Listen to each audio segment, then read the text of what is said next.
Well, really, Mother Teresa, we're talking about a person who's ready to help anyone, even if he himself has almost nothing.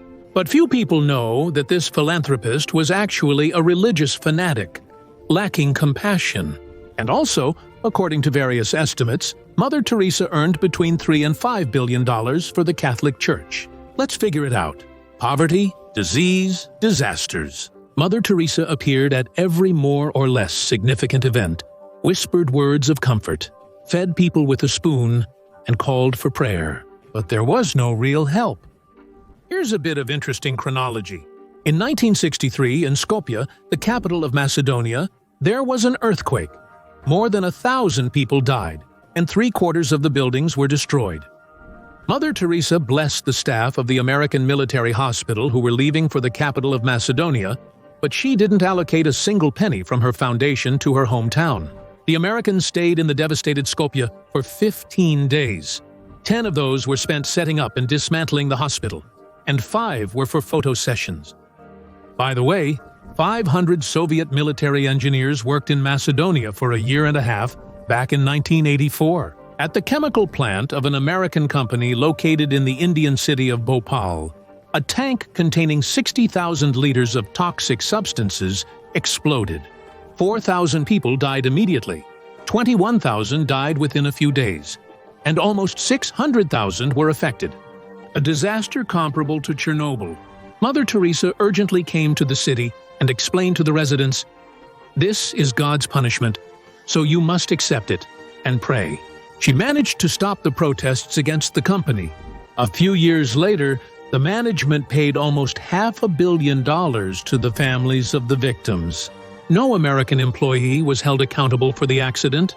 7 local workers were imprisoned, and Mother Teresa's foundation received a tidy sum in its account.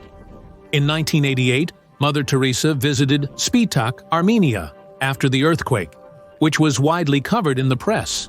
But there is no mention that the victims received any financial assistance. In 1993, an earthquake in the Indian province of Latur claimed the lives of 8,000 people, and 5 million were left homeless. Other organizations built homes for them, but Mother Teresa posed in front of them without sending a single penny to the victims. And it all began on August 26, 1910, in the very capital of Macedonia, the city of Skopje. There, in a wealthy family of Albanian Catholics, a girl named Agnes Gongja was born in 1919. Killed. The head of the family, Nicola Bahaggio, was a nationalist who advocated for cleansing Skopje of Slavs, that is, Serbs, Macedonians, and Bulgarians, and for joining the city to Albania. In 1928, Agnes graduated from the Serbian gymnasium and went to Ireland, where she joined the Loreto Sisters religious order. She would never speak her native language again. When visiting Yugoslavia, she would communicate through an interpreter. In 1931, the young woman took her vows and adopted the name Teresa. She was sent to Calcutta to teach at St. Mary's Girls' School. 1946. Jesus Christ allegedly appears to Teresa. He tells her to leave the school, put on a sari, and go help the poor. Mother Teresa's accounts were inconsistent. She claimed God had been appearing to her regularly since the age of 5. 1948. Calcutta authorities give Teresa a former Kali temple, which will now serve as a home for the dying. The staff is recruited from the Order of the Missionaries of Charity, founded by Sister Teresa. In 1969, a documentary film about Mother Teresa is made. The journalist Malcolm Muggeridge, who made the film about Teresa, said, "It was wonderful that there was no electricity in the home for the dying. But the filming was successful because a divine light appeared." And although the cameraman Ken McMillan later stated that it was simply the first time they had used a new film from the company for night shooting. Back then, there was no internet, and some cameraman couldn't outshout a powerful corporation. And besides, people have always found it more interesting to read about miracles than about new properties of film stock. As a result of powerful publicity, the number of nuns in the order approached 5,000, and the number of volunteers reached 40,000. More than 500 churches appeared in 121 countries around the world, and Mother Teresa began to be seen as a saint. Hospices, centers for helping the seriously ill, and social homes began to open everywhere. although Mother Teresa still called them homes for the dying. What these homes for the dying were really like was described in the documentary film Angel from Hell by Mary Loudon, who worked in one of them. My first impression was as if I was seeing footage from a Nazi concentration camp. Since all the patients were also shaved bald, and the only furniture was folding beds and primitive wooden beds. 2 wards. In one, men are slowly dying. In the other, women. There was practically no medical treatment, only aspirin and other cheap drugs. There weren't enough IVs, needles were reused many times, and the monks didn't even rinse them in cold water. When I asked why they didn't disinfect them in boiling water, I was told it wasn't necessary and there was no time for that.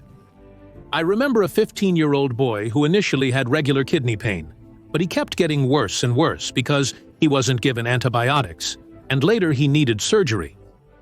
I said that to cure him, all that was needed was to call a taxi, take him to the hospital, and pay for an inexpensive surgery. But I was refused, with the explanation, if we do this for him, we'll have to do it for everyone. Mary's words were confirmed by other volunteers at the shelters of the Missionaries of Charity Order. Professional medical workers were not accepted in Mother Teresa's institutions. Those who visited for inspections were horrified by the unsanitary conditions, but their outraged voices were drowned out by the sea of praise for the Holy Woman. There is something beautiful in the way the poor accept their lot, how they suffer like Jesus on the cross. Mother Teresa preached, forbidding pain relief. The main task of the staff was to persuade the sick to accept the Catholic faith. The dying were baptized without consent. A wet rag on the forehead, a prayer, and that's it. He's a Catholic. Mother Teresa claimed that her organization fed more than 1,000 people every day in Calcutta.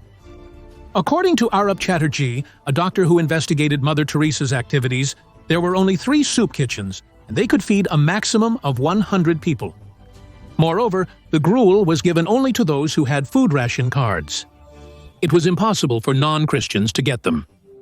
El Gala, the saint, and about the number of schools for 5,000 poor children. There was only one for 100 kids, El Gala, and about how volunteers pick up the infirm from the streets and take them to shelters. In reality, no one picked up anyone, and the ambulances donated to the order were used for transporting the nuns. They say documents were also found about the sale of children from the shelter, but the case was quickly hushed up. In 1979, Mother Teresa was awarded the Nobel Peace Prize for her work helping those in need. 1997. On March 13, Mother Teresa stepped down as the head of the Order of Mercy. 6 months later, on September 5, she passed away. Almost immediately, the Catholic Church began the process of beatification, which is followed by canonization, even though, according to the rules, this process cannot begin until at least 5 years after death. Finally, in 2016 at St. Peter's Square in Rome, with 120,000 people present, Pope Francis canonized Mother Teresa. And for the Vatican, she truly was a saint, because, by the most modest estimates, her activities brought the Vatican between $3 and $5 billion. This was exactly the case when money doesn't stink, because Mother Teresa cared little about the origin of the ringing coins.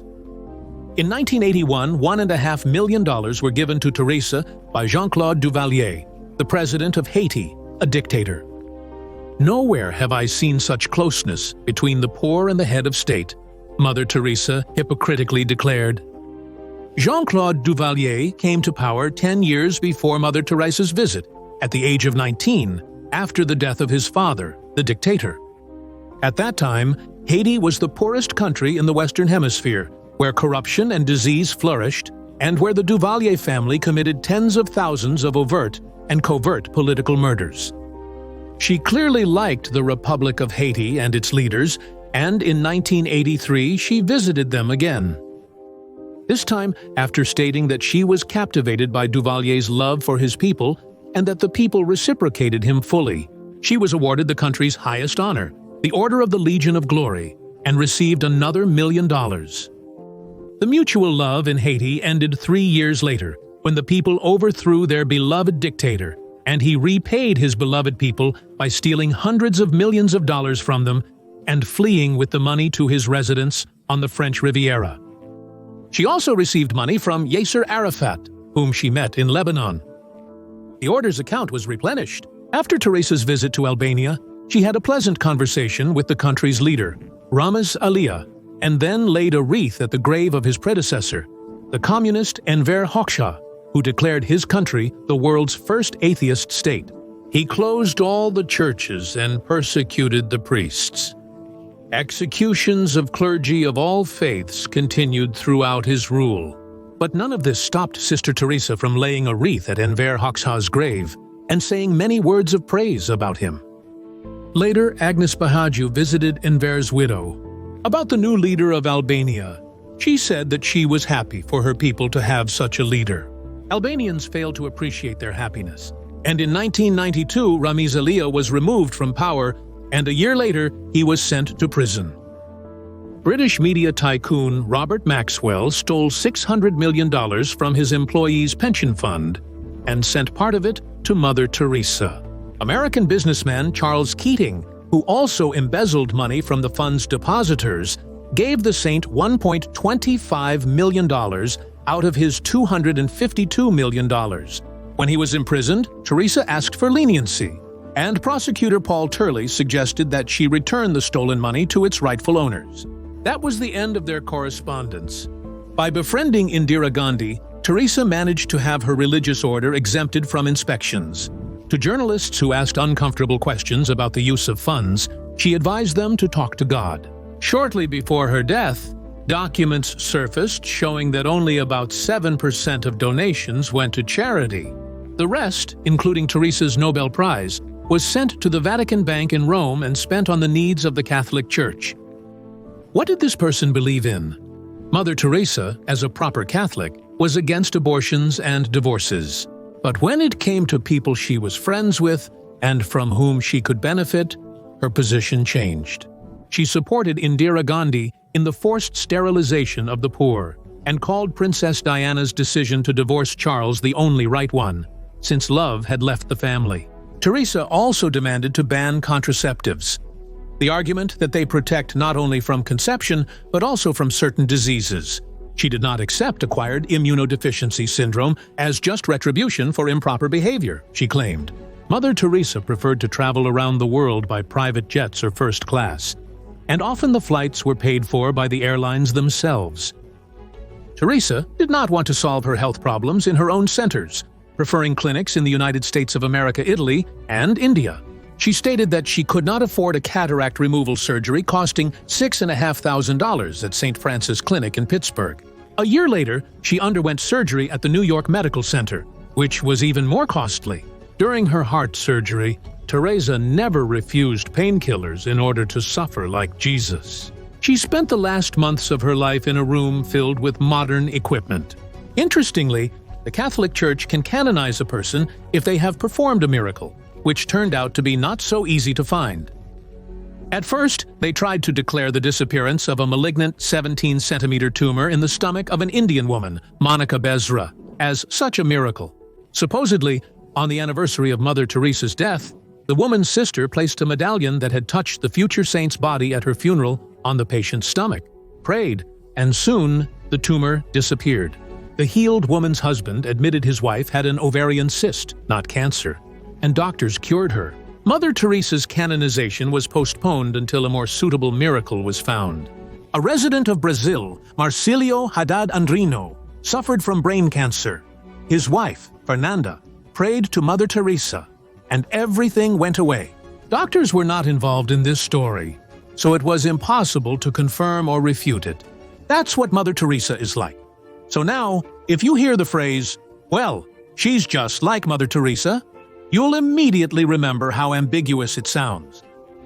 Thank you for watching, and see you on our channel.